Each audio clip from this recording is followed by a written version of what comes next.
Once again, we're glad you're here today.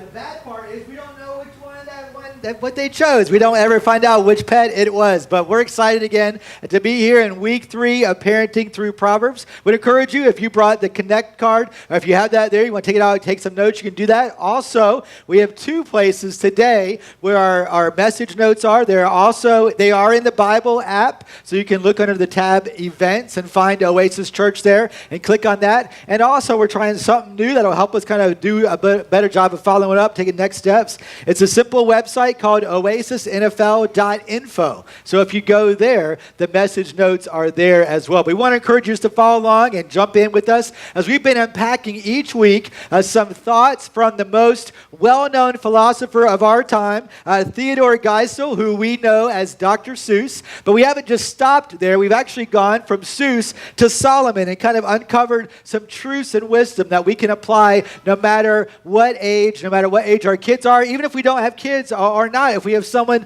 younger than us in our life, we can use these to begin to have an influence and an impact on this generation. But one thing we've said over and over is that parenting is hard work. So come on, parents. Do you agree with that? Parenting is hard work. Yes? Hands raised. Yes, all across the room. Okay, very good. It's hard if you have just one, but then you throw in multiple kids, and now the equation is getting bigger and bigger, and we understand that parenting is hard work. However, let's encourage each other. It's one of the most heroic things you will do in your life to have an impact, to have an influence on this next generation. And that's why we say again, even if you're a teenager in here, if you have a younger cousin or a younger sibling, you have a chance to take some truth from this message. It's not just for parents, it's for any one of us who knows someone or have someone younger in our lives that we can begin to have an impact and influence the next generation. And the good news is this: we believe again that we are partnering with God to shape a human life. That God has actually chosen us, that God has put us in the life of someone younger, in the life of a child, so that we can work with Him. God's the one who does the majority of the work. It's all about what God is doing, and we get to join God in His work and have an influence on this next generation. So the good news is we're not alone. God is always at work. And then some other good news as well that we want to kind of take to heart each and every week is this. First of all, there are no perfect children. So take the weight of that pressure off, all right? Take that off your kids. There are no perfect kids. And then secondly, there are no perfect parents. So kids, teens, take the weight off your parents, okay? There are no perfect parents. We're kind of all of this together. What we kind of believe is this, that God's word shows us that His grace always fills in the gaps. And so where we fall short as parents, God's grace is more than sufficient. Where our kids fall short, God's grace is able to overcome that as well. And so we're excited to kind of find some freedom in looking at what it looks like to parent through Proverbs, what it looks like to seek God in every area of our life, including this area of parenting. So a truth we want to unpack, we kind of unpacked earlier, is this: what we do with our kids is way more important than what we do for our kids. Sometimes we get wrapped up in this idea that I need to provide for my kids. That's all I need to do is provide for. And we do want to understand, yes, there is a responsibility to provide for the needs of your family. But let's don't get so caught up in providing for that we forget to be with. That we forget to actually enjoy life with our kids. We actually get to understand that every stage of life we get to go through with our kids and be that role as parents. And we've been kind of unpacking that there are different roles and life stages of our parents. And not only of a parenting, but also of kids. In ages 1 through 5, we see that these are the discipline years. These are the years that we are putting in guardrails for our parents. The guardrails are the most loving thing a creator of a highway can put into that highway, because they keep people going in the right direction and they keep people safe by being on the road instead of going off-road. And so discipline is really that mindset. We are putting guardrails in place for our children, and we do so from a young age. Now, if we miss it at a young age, we can go back and fill in the idea of guardrails But that means we will parent maybe a 13-year-old the way we would a 3-year-old. And that's not fun for anybody. It's not fun for that 13-year-old, and it's not fun for us as parents. But just because we miss a stage doesn't mean we write it off and we're gone forever. We can go back and fill in. And not only that, but God's grace can fill in that gaps as well. This week, we're looking at ages 6 to 11. The training years. What do we want our kids to begin to understand? What do we need to kind of help them put into practice at this age, at this elementary age? Next week is the teen years. I'm looking forward to that because we're about to enter that as parents ourselves with a 12-year-old about to turn 13 in a few short months. Those will be the coaching years. And then we'll wrap up in a few weeks talking about the friendship years. What does it look like to be friends with our kids? And what does it look like to kind of change that role from parenting your kids to now you're the grandparent to your grandkids as that stage happens. And so we want to try to talk about that as well. So we're so excited to keep going forward, but we do want to understand that each of these stages, they build on each other. And so we're going to focus today on the training years. And the training years, we don't want to focus just on their elementary age. We want to focus on long term, okay? Where are our kids going? What do we dream for them? What do we want to realize that we can help go through this? Because what we do with our kids is more important than what we give to our kids. How can we go through them and help them understand these training years? What is our dream for our kids? Well, I'm going to share a dream that I think should be the goal of every parent here at Oasis. And when I share it, you might say, that's kind of blah. But if you give me a moment, we'll be able to kind of unpack it a little bit more. And hopefully you'll see the power behind this dream. So here's the goal for us as parents here at Oasis Church. We dream for our kids to become responsible adults. Okay, this is the dream. We dream for our kids who right now might be under the age of 5 or under the age of 12 or might be teenagers. Our dream for them is to become responsible adults. Now, when you compare that dream to Martin Luther King Jr.'s dream or the dream of Walt Disney, you might say, well, this is kind of a blah dream. This kind of doesn't really that make sense. It doesn't really excite me. It doesn't really invigorate me. It doesn't really make me stay up late at night. But I think I can help you unpack the power in this dream by stating, what if this was the opposite? We dream for our kids to become irresponsible adults. When we phrase it that way, now we see the power of this thought, right? Now we see, okay, we don't want our kids to become irresponsible or to be irresponsible when they are adults. So we need to help them understand we want them to become responsible. Here's the reality. Our kids will be either one or the other. We can help them become this one. If we don't help them, we're actually helping them become the other. And the reason why this is so important is simply this truth. Irresponsible blows up your life.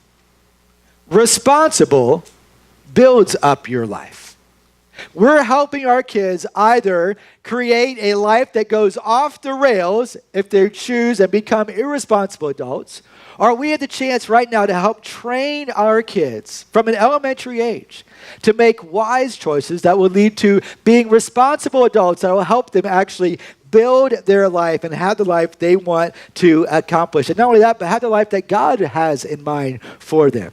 You see, responsibility is the key quality underneath most of life's dreams. You can dream whatever you want, right? But if you don't have responsibility, those dreams will not come true. In fact, if you have the opposite, if you are irresponsible, those dreams can quickly become life's nightmares. And so we want to challenge you as parents. We have this opportunity right now to begin to train our kids to help them become responsible adults. This requires, again, long-term thinking, looking at this moment, not just in the short term, but in the bigger picture. And a verse that we kind of have to set this up is simply this. In Proverbs chapter 25, verse 14, we read this. A person who promises a gift but doesn't give it is like clouds and wind that bring no rain. Okay, so a word of warning. Today is Mother's Day. Don't be the person who promises a gift but doesn't give it. It's going to make Mother's Day a whole lot better if you don't live this out. Okay, just so you know. Agree? Okay, 4 agrees. All the women, all the moms, you're like, no, that's right. You'll turn out well for you. Okay, just so you know, right? But not only that, but listen, this is also the picture of a life. So a person who promises a gift doesn't give it is like clouds and wind that bring no rain. What have we been praying for and waiting expectantly every day? It seems like the last 3 years. What have we been waiting for here in North Florida? Rain, okay? Now, we're so grateful, again, to God, aren't we, for yesterday's rain, even this morning, because we recognize that maybe things that we take for granted, especially when we have it a lot in the summertime, is that we really need rain. We need water because water and life are connected. And that's why we see, again, not only is it true spiritually, but it's true physically as well. And so we've been praying for rain, not only for our grass, but also for the huge fire to the west of us that over 700 firefighters have been working diligently each and every day to battle. And thank you so much for bringing in, if you brought in refreshments and stuff that will help their cause, thank you for bringing those in on short notice. We're partnering with the churches all around the area to just provide some simple ways for that. And we're grateful for the rain even yesterday. But here's the reality. A person who promises a gift doesn't give it is like clouds and wind that bring no rain. We've had rain in the forecast for a while, haven't we? We've had rain forecasted. Now, come on, really quick here. Is a weather forecaster, that seems like that's the greatest job ever, right?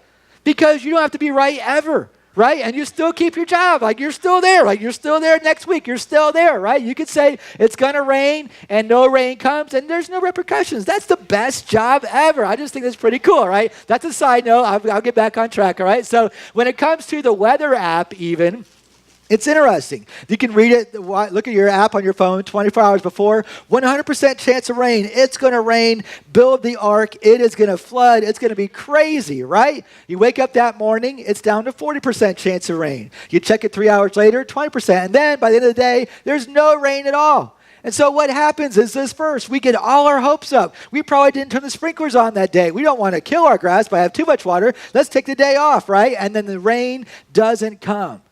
And we're let down, and we're like, what in the world? I thought this would happen, and this actually turned out. So put this into an adult. A person who looks like they're an adult, but doesn't live responsibly as an adult, is like clouds and winds that bring no rain. The boss sees an adult-age person, but they're not acting like an adult in the area of responsibility at work. They get their hopes up. Maybe this person can do the job, but no, this person can't. They're irresponsible. The person who marries someone and says, I think I'm marrying a responsible spouse, and they get involved and they realize, no, only one's bearing responsibility, the other is shirking the responsibility. That's getting their hopes up, but the clouds and winds, they bring no rain. And so we want to challenge us again. We're seeking to raise responsible adults. We don't want to have adults that are adult-age kids, but there's no responsibility there. We want someone who's able to follow through on their commitment, actually be able to not only talk big, but then produce as well. And as we talk about this, here's a truth we want to uncover. There is a weight to responsibility in every area of our lives. There is a weight to responsibility in every area of our lives. Now, obviously, there's a different weight for each age. The weight of responsibility for a 6-year-old is going to be different for a 16-year-old and different for a 26-year-old. And the idea here is, as parents, we want to begin to pray and ask God, what should my age child, what can they handle at this age? Okay? We don't get mad at the 6-year-old when JEA turns the power off and say to our 6-year-old, I thought you were paying that bill. Right? We don't get mad at them. That's not their responsibility. That is too big for them at the age of 6. That is actually an adult-sized responsibility. In the same way, we do say, okay, but what can that child handle? Can they handle taking the trash out? Can they handle making their bed? We want to be able to help them understand responsibility and bear the weight at their age. And the truth of the matter is, an adult is designed to carry adult-age responsibility. A child is designed to carry child-age responsibility at that appropriate age. It is a tragedy when an adult is only willing to carry a child-sized responsibility. That is a tragedy. A way to illustrate that, it's kind of a funny picture, and it's funny here in the highway, but it's not really funny in life. And this picture is simply this. We have this huge semi-trailer designed to carry massive construction vehicles, right? And what's attached to it is a little mini Tonka construction vehicle. I love how it's strapped down with the 50,000 pound, able to handle that weight straps, right? And that's funny on the highway. We get that. We kind of chuckle at that. But when we see this played out in life, and we see an adult only willing to take on child-age responsibilities, well, that person's irresponsible, aren't they? Because they're ready for more. They're equipped for more. God has designed them for more, and yet they're only willing to take on small responsibility. That would be irresponsible, and that is a tragedy when we see an adult live that out. So what is our job to do? Well, it's our job to help our kids turn into responsible adults, to give them increasing amount of load and responsibility so that when they're adults, they're able to handle adult-sized responsibility. If we don't train them now, if we don't go through this with them now, they'll never be ready on their own. We will instead be training responsible adults who will actually be equipping them to become irresponsible adults. And we don't want that. That's not our dream for them, and that's not our dream as parents. You see, we've been given this amazing privilege to impact the next generation. We have the ability to help them learn now what it's going to take to be responsible when it's their time to be the adults. We as the parents are not simply managers, only dealing with behavior. We are trainers helping them learn responsibility. We as parents understand that managers are focused only on the task. So if we focus only on the chore, did the trash get taken out, that's a manager. But was there understanding that they want to do all the details? And not only take the trash out on time, but get the trash can to the curb and then put a new bag in there. We're helping them understand this is all the responsibility of what it means to take care of the trash. And as you take care of the trash, little Johnny or little Susie or whatever the name of your child is going to understand there's always going to be trash. All right? There's always going to be something in our lives that's going to require removing. And so we're helping them learn responsibility, helping them grow into understanding so that when they're adults, they likewise will be responsible as well. Managers are focused on the task. Parents, we're focused on the training. So let's focus on helping our kids learn more and more responsibility. And what we're talking about here today is actually not just parenting, it's for all of life. This is a leadership principle that we want to be responsible for the choices that we make and be able to live those out and practice them in our lives. If we don't learn to make these decisions, and if we don't help our kids learn to make these decisions, then our kids will turn into followers. Whatever the crowd is doing, that's what I guess I'll do too. Whatever I feel like I should do at this time, that's what I guess I'll do too. And that's not our goal. Our goal is to raise responsible adults able to carry the weight of living as an adult. And so that's our job. And so today we're going to be very, very simple. We're going to go from the what pet should I get? And we're going to keep it real simple. There's 2 points, all from Dr. Seuss. You ready for this? Yes? 4 people. Awesome. All right, very good. All right, here we go. It is our responsibility to train our kids to know, to learn how to pick.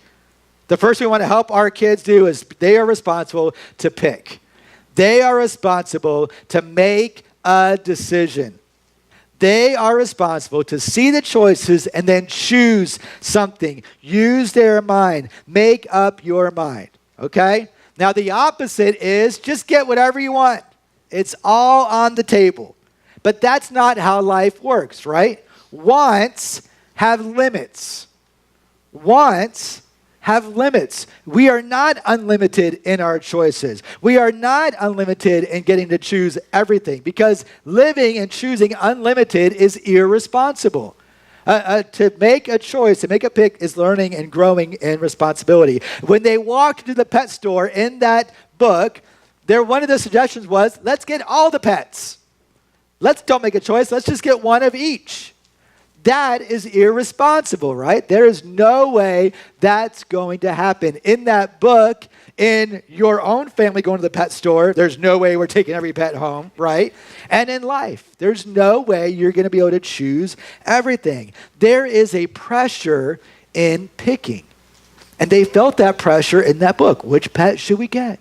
Which one? Should we get the dog or the cat? Should we get a fish or a yent? Don't know what a yent is, but I love Dr. Seuss. Always cool to begin to imagine those things.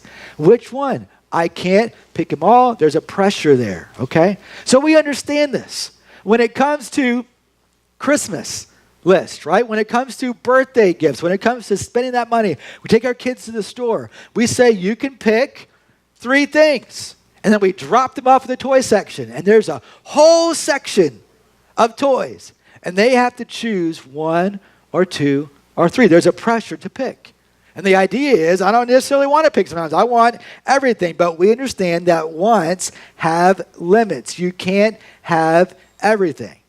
So we've been there with our boys, okay? We have one of our boys is more able to choose and to plan. Like he'll think about this and he'll dream about this and he'll plan on this. And he's able to understand what he's going to go to the store for, go to the store, go right to it, pick up that thing and say, let's go. We're able to do that. He's learned that. He's grown into that.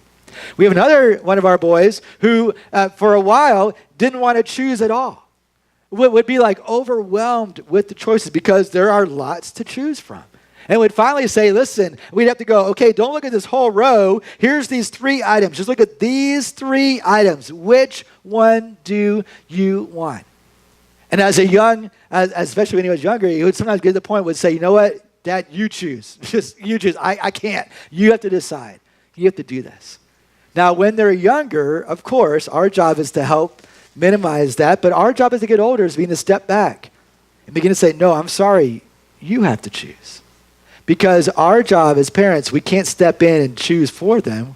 Our job is to help them learn how to choose. There's a pressure to pick. Now, it's interesting. We see that. And if you've been to the Lego store at Disney Springs, I mean, that Lego store is amazing. And that place is a mass of confusion. Okay? There are kids running around. There are kids looking at every different Lego. There are parents crying in the corner. I mean, there is just mass confusion here, right? Because you can't have it all. You have to pick. You have to make a choice. And our job as parents is not to step in, but we are to help them, our kids, especially at the right age, begin to learn more and more how to choose, how to make up your mind. If they don't learn this young, when will they learn it? It's our job to provide training now at this age. Again, life is full of decisions. And these decisions have limits and time frames. Life is full of decisions. Every day we make decisions, right? Every day we make choices. And these choices are not unlimited. You can't have everything. We know this as adults, so every choice has a limit. Every choice has a time frame. What am I going to do today? I have 1 hour. What am I going to do? What am I going to do in the next 5 minutes? All those things have limits and time frames. All of those and all of life is full of these type of decisions. So Proverbs 2:11 says this, wise choices will watch over you, will protect you. Understanding will keep you safe. So as an adult, we need to say, okay, what's the wise choice here? I can do any of these 3 or 4 things. What's the wisest choice for me to do? I can do any of these 3 or 4 things with this day off. What is the way that understands going to keep me safe as an adult, as a mom or a dad, or help me again in this role of life that I'm currently in? What is the responsible choice to make? Because here's the truth. We need to train our kids in these areas. So when we help our kids pick a pet, you know, you might have multiple kids, so there's multiple pets at your house. I don't know what your houses look like, but when it comes to a pet, you got to say, no, choose one. Which one are you going to get? What are you going to get? What do you choose? What are we getting here? When it comes to a sport, we're going to play one sport at a time, okay? I'm not going to play every sport every season. We're going to choose one sport and focus on that for this season. One hobby at a time, one toy at a time. You can't have every toy, but what Lego are you going to get today, all right? When our kids are older, you're going to have one car, all right? You're going to go to one college, ideally, not just, everyone at the same time. Now pick a way and go that way. And long term, again, we want you to pick one spouse, okay? One spouse, that's your one, all right? And then ultimately, from the Old Testament and New Testament up to today, choose you this day. Whom will you serve? One God. You can't serve every God. You're going to choose one God. Which direction you're going to go? We want to help our kids understand, let's make wise choices. Every choice, every decision has a limit and a time frame. So training our kids to choose is critical for our life. Here's a thought that we have. Most people or many people, never quit shopping after they pick, and therefore they will never be happy with their pick. Think about this. Many people, they've made a pick, but they're still shopping, still looking. And I don't mean like necessarily the short-term things. Okay, we get that, right? But we're talking a bigger picture, right? I made a decision, and I chose to marry this person. But let me keep looking. Let me keep shopping. Maybe we can kind of upgrade there. And people go sometimes, well, how do I know I married the right one? And here's our response. The right one is the one you married. That's the right one. Okay, so that's your pick. All right, so make it work. So keep seeking God, keep praying, get help, get counsel, whatever it might be, but that's the one you married. That's the right one. So I encourage you to live that out. Many people never quit shopping after they pick, and they're always keeping their options open. And what do they find? They find that they're never happy. They're never satisfied because they're always looking for something more. And so we want to help our kids understand, no. It's okay to get a job and wonder what else is out there, but focus on the job that God has given you. Don't lose the job you have because you're looking for something else. Focus, pray, work with all your effort, be responsible. You chose this job, make it work. Or work until God opens up something else. But don't keep shopping. Don't keep looking so much that you lose and you're never happy with what you have right now. Same thing is true with family. Same thing is true with houses and cars and retirement plans, whatever it might be, okay? You need to make a decision. Be responsible to pick. Responsible and pick go hand in hand. We want to help our kids begin to learn this now. And they can be happy by not having everything. They can be happy by making a decision, and that they can learn to be happy with that. That is what we want to help our kids understand. So we want to help our kids and train them to be responsible to pick, and then after they pick, we want to train our kids to be responsible to stick. Okay? Once you decide, live with that decision. Once you make a choice, live with that choice. We want to help our kids understand you don't just choose for this day, you're choosing for a while because every decision has duties. Every decision has ongoing responsibilities with it. It's irresponsible to make a promise and then not keep it. It's like clouds that look like they could bring rain, but then there's no rain. It lets people down. It destroys your way. It can destroy and sidetrack your life. We want to help them make a promise and stick with it. Why is this important? Because making a promise is so easy while you're in the pet store, right? Right? Anyone can say, yes, I promise. Now listen, if you get this dog, you have to walk it. I'm going to walk it every day. I'll walk it 10 times a day. I'll walk it even when it doesn't even have to go out. I'm making a promise. I'm in the pet store, right? And then Tuesday comes. You're at home. 3 days later, you're not at the pet store anymore. Hey, the dogs to go out. Oh, come on. Are you serious? I just let him out like 4 hours ago. Come on. Anyone can make promises in the pet store. But responsibility is saying, okay, you made the decision. Now you need to live it out. You need to stick with it, okay? People are like, yeah, if you get this fish, you have to feed it. That fish hasn't been fed in 2 weeks, right? Right? Poor fish, all right? If you get this cat, you have to take care of the litter box. Oh, that's awful. I'll do it. It's going to be awesome. That litter box, got to take care of that, right? Every decision has duties. You got to feed the dog. I promise I'll feed the dog. 3 days later, the dog's bowl is empty. It's dry. The dog has a sign out, we'll bark for food. I'll do whatever it takes, right? I'll do whatever it takes, right? And so we understand again, every decision has duties. We don't only want to teach our kids to pick, but we want to teach them to stick. Listen, pets are great ways to train responsibility. And our job as parents is to help them learn responsibility and not step in and take it for them. A short-term parent, and I'm there, right? We're all in this together. A short-term parent says, I'm tired of telling them to take the dog out. I'll just take the dog out. I'm tired of telling them to feed the dog. I'll just feed the dog. But that's short-term. Our job is thinking long-term. We want them to learn responsibility. We want them to follow through. Again, age-appropriate, but follow through on what they choose and what they decide to do and help them learn to be responsible, to think long-term. So let's not jump in and do it for them. Let's fight the battles. Let's stay the course. We're long-term planning so that one day when we're not there, they'll be able to be responsible. They'll know what it takes to follow through on the decision that they made. Family chores. It's not about family chores. It's about responsibilities. We are in this together. Because here's the truth. And when our kids get mad, we need to ask them this question. Do you want to live in a world where everybody is irresponsible? We need to ask our kids that question. You don't want to be irresponsible right now and feed the dog. What if everyone in the world was irresponsible? Do you want to live in that world? And they might push us and say, yeah, okay. Then you say, you know what, tomorrow I'm not going to work. And then in 2 weeks, we'll all be eating the dog food because that's all we'll be able to have, all right? We'll just all be doing this, all right? We want to help them understand, no, we all have to be responsible. We all have duties to do. We all have to do our part.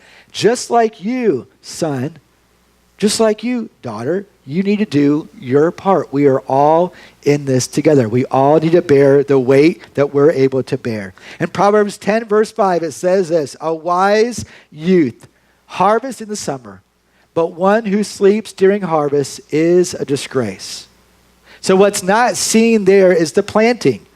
Somewhere along the way, we see that someone made a decision to plant, maybe the same youth. I'm going to throw seed out there. I make this choice. I'm going to plant, but then not willing to stick with it through the harvest. And the one who's wise is going to harvest when the fruit is ready. Is going to harvest when it's ready to be picked. But one who's going to be irresponsible will sleep during that time. Make a choice, responsible to pick, follow through, responsible to stick. This is our job as parents to help our teens learn to live this way. Let's fight the temptation as parents to choose the easy way out or the short-term way out or the convenient way out. Our job is not to do that for our kids, but to do this with our kids. We're training responsibility. We're teaching it, modeling it for them as we move forward and as we grow. Because here's the truth. Once we master some responsibility and we stick it out, that opens the door to more privileges, right? That opens the door to more responsibility. You're able to be trusted with more. The Bible says that principle also is, if I give you a little and you do well with that, then I'll give you more. The same thing is true for us. As we teach our kids, we give them more and more responsibility, more and more freedom that allows them to grow into becoming responsible adults. And it's up to us as parents to train and to live this out with them and for them. The world celebrates the idea of responsibility. Take that back. The world promotes the idea of responsibility, but celebrates irresponsibility. We want to help our kids counter that culture. No. Let's promote responsibility and then celebrate responsibility. Let's promote being able to handle the weight of adult-sized weight, and let's be able to help and live this out. Now again, perhaps I'm talking this about parents and you're saying, you know what, even as an adult, honestly, there's things in my life where I'm not being responsible. We would encourage you, if God is pointing that out to you, don't ignore that. Press into that. What is God saying to you? Where do you need to make a decision to pick? And then where do you need to stick? Where do you need to stick it out, even when the going gets tough for you as an adult? We'd encourage you, don't just say it's only parenting. What is God pointing out to you? And the truth of the matter is this, as we wrap up today, there are no perfect kids. There are no perfect parents. But as parents, we can be praying parents. So I want to challenge you again. Let's pray. God, what is right for my child at this age? What can they handle responsibility? Let's be on the same page. If we're married as parents or when we see the parents on the weekends and they're trade-off, let's at least begin to get a plan so we can help our kids learn responsibility at their age level. We could be praying and asking God for wisdom. And then, secondly, we can remember again that Proverbs 16:9 reminds us, we can make our plans, but the Lord determines our steps. God, we desire that our kids be responsible adults when they are adult age. So God, I'm going to make my plan. I'm going to make my plan trusting and leaning on you. But God, you have to help my children become responsible. You have to help our children become able to make the good decisions and wise decisions. So God, put that in them. Pour them. Use my human efforts, God, and you do a God-sized thing in their life. Lord, you're the one in charge. Let's have that be our attitude and have our heart as we talk about this idea of furthering the idea of helping our kids learn how to become responsible adults at the age of 6 and 9 and 12 and 14, and eventually 18 and older. God, give us wisdom to do this according to your plan. Let's have that be our prayer this week. Let's just go ahead and close in a word of prayer today. I know we've thrown a lot, talked about a lot. Maybe God has stirred up something. Let's just close time just seeking after God together. Father God, as we pray, we just ask that once again you would take this moment and use it in a mighty way in our lives. God, I pray that you would help us to lean into you, not pull away, but lean into your word and trust your wisdom at this time. Maybe you're here today and one of those things stuck out to you as an adult or a teenager, and you know you need to make a decision and then follow through on that decision. And God is pointing out even to you, maybe even today, what that decision needs to be. Would you just press in and say, God, yes, help me to follow through. Help me to make this choice. May I honor you and to live it out for your honor and for your glory. Maybe you're here today and you know, again, as a parent, you got to start backing out, not being so close and thinking short term, but thinking longer term and backing away and letting our kids make those choices, again, in a controlled environment. That's our job as parents, to begin to help them learn responsibility in this environment. So maybe you're going to pray right now, God, show me wisdom, how to begin to lead and help my child at the age that they're at. What can they handle? What can they do? What can they be responsible for? God, how can I help them understand the bigger picture beyond just the chore or the task? Maybe you're here today and you realize again that God's the one who directs steps, that God is the one who determines futures. Maybe you've never given your future to God. You've never given your present to God. You've never given your life to God. Maybe here God says, this is what you need. I brought you here Mother's Day 2017 to receive life from God, for life, eternal life, because of Jesus Christ. As God opens up your eyes to that need, that you need a Savior, we pray that even right now you would call out to him, that you would admit that you're not perfect.